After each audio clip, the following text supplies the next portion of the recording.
شہر میں ایک لڑکی رہتی تھی جس کا نام عالیہ تھا۔ ایک دن وہ اپنے پاپا کے ساتھ کہیں سے واپس آ رہی تھی، تبھی جنگل میں ان کی کار خراب ہو گئی۔ پھر عالیہ کے پاپا چیک کرنے کے لیے کار سے باہر اتر گئے۔ عالیہ نے ونڈو سے باہر دیکھا تو وہاں ایک خرگوش کھڑا تھا۔ عالیہ اسے دیکھ کر کار سے باہر اتر گئی اور اس کا پیچھا کرتے کرتے وہ ایک پیڑ کے پاس پہنچ گئی۔ وہ پیڑ کافی عجیب سا تھا۔ پھر عالیہ کے پاپا عالیہ کو ڈھونڈتے ہوئے وہاں پہنچ گئے۔ عالیہ، تم یہاں کیا کر رہی ہو؟ پاپا، وہ خرگوش۔ کون سا خرگوش بیٹا؟ لیکن عالیہ نے ان کی بات کا کوئی جواب نہیں دیا۔ پھر وہ لوگ واپس گھر آ گئے۔ اس دن سے عالیہ چپ چپ رہنے لگی اور وہ کچھ کھاتی بھی نہیں تھی۔ عالیہ کے ممی پاپا اس کی حالت دیکھ کر پریشان ہو گئے۔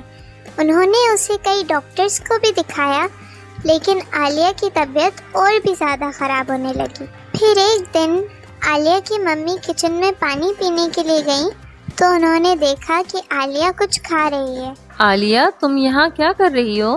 عالیہ نے ان کی طرف مڑ کر دیکھا تو وہ عالیہ کو دیکھ کر ڈر گئیں۔ عالیہ کے منہ پر خون لگا ہوا تھا اور اس کی آنکھیں لال ہو رہی تھی۔ پھر عالیہ بے ہوش ہو گئی۔ ہمیں عالیہ کو کسی عامل کو دکھانا چاہیے۔ ہاں، تم صحیح کہہ رہی ہو، ہم عالیہ کو کل صبح لے جائیں گے۔ پھر وہ لوگ عالیہ کو صبح ایک عامل صاحب کے پاس لے گئے۔ عامل صاحب نے عالیہ کے اوپر کچھ پڑھ کر پھونکا تو تبھی عالیہ کی آنکھیں لال ہو گئیں اور وہ آدمی کی آواز میں بولنے لگی۔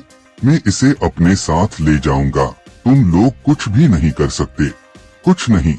یہ جن کافی طاقتور ہے، میں اس کا مقابلہ نہیں کر سکتا، لیکن ایک عامل صاحب ہے، ان کا نام عبدالخالد ہے، وہ دوسرے شہر میں رہتے ہیں، آپ دونوں ان کے پاس چلے جائیں، وہ آپ کی مدد ضرور کریں گے۔ میں اپنی بیٹی کے لیے کہیں بھی جانے کو تیار ہوں۔ پھر وہ لوگ عامل صاحب کے پاس جانے کے لیے نکل گئے۔ راستے بھر عالیہ چپ چاپ بیٹھی رہی۔ پھر صبح وہ لوگ عامل صاحب کے گھر پہنچ گئے۔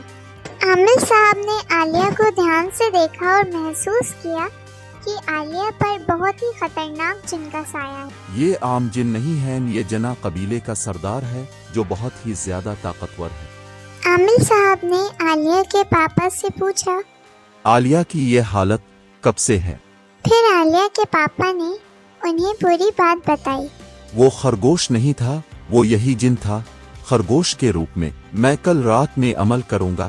پھر عامل صاحب نے عمل شروع کر دیا۔ روک دے یہ عمل ورنہ انجام بہت ہی برا ہوگا۔ لیکن عامل صاحب پڑھتے گئے۔ پھر جن اپنے اصل روپ میں آ گیا۔ میں نے اسے دیکھا جب میں ایک خرگوش کے روپ میں تھا، یہ مجھے بہت پسند آئی، اس لیے میں اسے اپنے ساتھ اپنے قبیلے میں لے جاؤں گا۔ پھر عامل صاحب نے پڑھنا شروع کیا تو وہ جن جلنے لگا، پھر وہ غائب ہو گیا۔ یہ جن اب ختم ہو گیا ہے، عالیہ اب محفوظ ہے۔ پھر ان سب نے عامل صاحب کا شکریہ ادا کیا اور عالیہ کو واپس گھر لے کر آ گئے۔